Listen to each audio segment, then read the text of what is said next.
Hello everyone, we are back for another favorites episode, and I actually just wrapped up filming my Tom Ford video, so that will be next up if you want to stay tuned for the Tom Ford Fall 2014 collection video. But first we're going to start with my August favorites, of course, and we're going to begin with an update on a product that I've shown before in a haul, and we're going to wrap up with a miss, as well as some new Holy Grail products and some other discoveries that I've made along the way. So let's get started with my little Remington device. This is called the Eye Light Face and Body, and I featured it in a haul several months ago, but I finally just wanted to give you an update on my results. So I've really come to appreciate this device because it really does reduce my hair. Granted, this machine does work best on those with light skin, dark hair, so I'm the perfect candidate. I have been using it under my arms and on my knees, which is where I pretty much only grow hair on my legs, so it has worked out perfectly for me. And I don't use the treatment too often because I don't have that much hair to begin with, and I've only had to use this 3 times to see some great results in about a month. So if you use it for longer, you'll definitely get permanent, long-lasting results. I definitely think that it works really well for the underarms just because that's the place that I hate shaving the most. And so if you don't want really clean underarms without that really dark shadow, I think this sort of device is the best way to go. You can actually get a 15% off discount code down below in the description box if you're interested. But I have seen really great results, and as much as I would like to show you my armpits, I'm not really the type to show, that kind of skin, so just believe me, this thing does work, and it's not as painful as everyone makes it out to be. I mean, I do have a high pain tolerance, but it's just like a rubber band snap, so don't be too scared. I think that these machines get better and better, and this is the best one that I've tried thus far. I have tried one in the past that I purchased from Sephora, and it didn't really work out so well, and I paid a ton of money for it.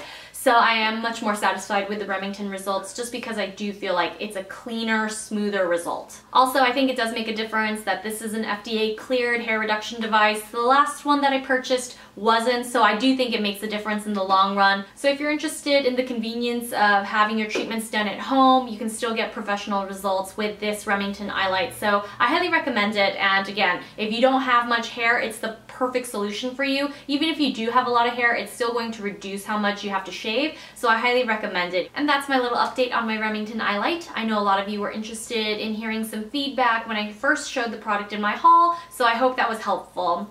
Now let's move on to a product that I know a lot of you have been asking me about. This is the new Tom Ford Liquid Foundation, and I'm wearing it today, and I will just say to you that it is the perfect everyday foundation. I absolutely am head over heels for this new formula. I think Tom Ford did a really great job of making it a modern, everyday wearable foundation for women. And if you are a man, you can definitely wear it too because it looks almost invisible on the skin. So you really don't need to powder unless you have a lot of baby hairs like I do. I definitely like to powder because I have flyaways and strays everywhere.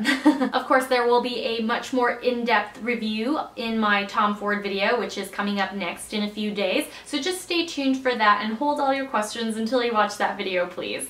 But speaking of powder, I'm going to show you my favorite powder of the moment, and I was using the Chanel Vita Lumiere Compact that I purchased in Asia, but a lot of you don't have access to it, so my next favorite powder I wanted to share is the Coquetto Triple Lighting Powder Foundation. And this is more like a pressed powder as opposed to a powder foundation because it's quite light. So I just wanted to share that with the same concept goes for my eyebrow pencil from Clé de Peau. You have to purchase the cartridge or refill and the case or holder separately. But I think that ultimately this powder is just as good as the Chanel Vita Lumiere Compact, the Asia exclusive one that I like so much. It's just a little less coverage, so it's actually better for setting fuller coverage foundations. I highly recommend this. Whether you have normal skin, dry skin, or even combination and oily skin, that triple lighting powder will make your skin look super duper natural. So that's just why I love that powder so much. It's very finely milled, so it won't give you that cakey look. Now for, let's see, should I do eyeshadows? Let's do eyeshadows, and then I'll show you my miss of the month. So first I have my Dior Quint. This is the reformulated, lots of reformulations in the fall by the way, reformulated eyeshadow Quint from Dior. They did change the packaging and it looks more like a tin, which I'm not really a fan of, so minus marks on the packaging because it does look and feel a little cheap, but I do think that the eyeshadow formulas are just as good as before. I feel like there's more variety. Some people have been complaining that they feel more dry, but I think they're just as great, and sometimes you don't need an ultra creamy eyeshadow to make it work and blend beautifully on the lid, because I have no problem using these eyeshadows, and ultimately it just comes down to your brushes and how heavy your hand is. So the top shade, the Gunmetal Navy, is the creamiest, but I do feel like all of them work very well and cohesively together to create a really grunge yet sophisticated smoky eye. And last for my eyeshadows this month is my Kevyn Aucoin Candlelight Loose Shimmer. So I have all my loose shimmers swatched on the blog. I will also link it down below in the description box, but this particular color is my favorite. It's just really easy to wear day or night because it has a little bit of warmth, but it's very brightening. It makes my eyes look bigger, it makes my eyes look more awake, so I highly recommend Candlelight for anyone and everyone. These are super easy to use. I just rub them all over my eye, and the rollerball applicator just glides smoothly across my lid. If you don't like the idea of this plastic ball rolling across your eyeball, you can roll it across the back of your hand and then pick it up with a brush and set it down. Or you can also use your fingertip, apply to the fingertip, and then press directly onto the lid. Whichever application method you prefer, either way you will get a beautiful glimmering result. And this is the Charlotte Tilbury Full Fat Lashes Mascara. I love Charlotte Tilbury makeup. I think she makes great makeup, and this Full Fat Lashes Mascara, I really hoped for the best, but unless it's a waterproof mascara, I don't really hold out hope because my lashes just fall straight down. Perks of having Asian lashes, right? So I tried this Full Fat Lashes mascara, and it truly makes my lashes full and fat, and it even makes them longer. However, you can't tell that it does those things because my lashes just go straight down, even after I curl with my Shea Moral Lash Curler. So as much as I love this mascara and I want to give it 5 stars like it says on the tube, unfortunately I cannot recommend this mascara if you have really stubborn Asian lashes like mine. You just absolutely need to wear a waterproof mascara. There's no getting around to it if you want your lashes to curl up. But that being said, if you generally don't need to wear a waterproof mascara, you will love this mascara. It does tend to smudge a little bit more easily than I would have hoped, but I do think it's a great mascara and worth a shot if you have long, full, naturally curled lashes. So definitely don't write off this mascara just because it didn't work for me. If she creates a waterproof version, I will be the first in line to buy it. So if you don't have stubborn lashes, it's definitely worth a shot. Now moving on to brushes. Let's do brushes first. I have been loving these Sonia Kashuk brushes. So I've been trying to integrate more budget beauty recently just because I know a lot of you want to take a break sometimes from all this luxury, but I am in love with these Sonia Kashuk brushes because they actually do look luxurious. I mean, they have mint green bristles, and most of you know by now how much I love mint, so mint and green in general. But these Sonia Kashuk brushes seem to be pretty difficult to find. I haven't been able to spot them in stores just yet, but I love the rose motif, the gold accents, and of course the mint green bristles. My favorite is the blush brush, which is a mix of synthetic and natural fiber. The powder is great for bronzer or powder, and this one is all natural, I believe.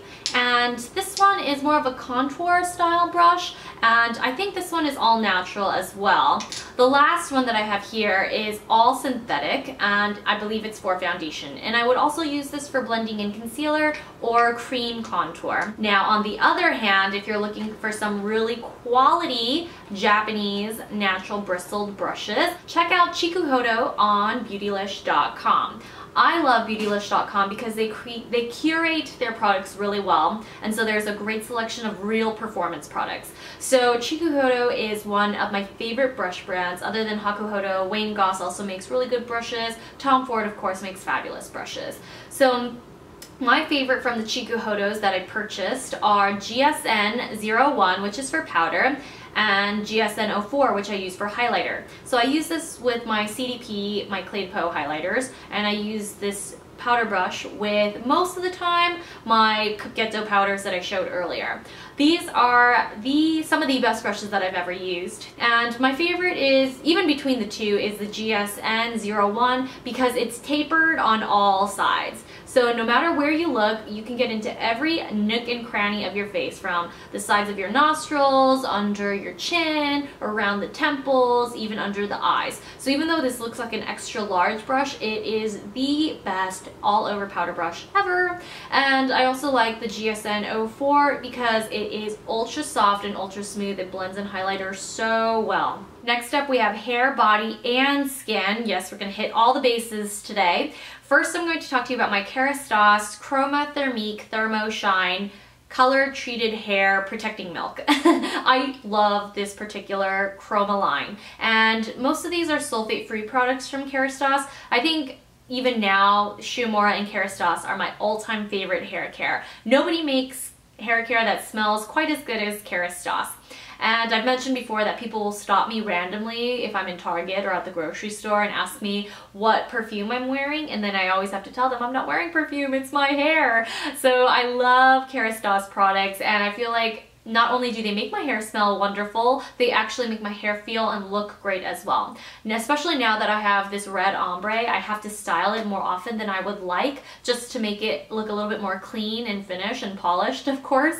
But that's why the Thermique comes in so handy, because it prevents my hair from splitting, breaking, and drying out too much. And I've been using the Redken that's packaged in pink as well, and it's just not the same. It smells like baby powder, which I really dislike, and they're not moisturizing enough. So definitely check out Kerastase if you're looking for some really great hair care. Now for body care, I have this brand new Dove Sensitive Skin Nourishing Body Wash. This is the softer, smoother skin after one shower formula, and there is nothing like this body wash. I tend to use Dove bar soap or Philosophy liquid soap, but the Philosophy dries out my skin a lot, and my body's skin is already dry, so I'm always looking for moisturizing body washes. And I actually like to use Dove bar soap. My favorite scent is the Fig and Orange Blossom, which smells amazing. But I have been using the Sensitive Skin body wash because I find that it really soothes my skin, and even after one shower my skin is softer, so which is impossible because my skin is so dry. It's like the desert dry.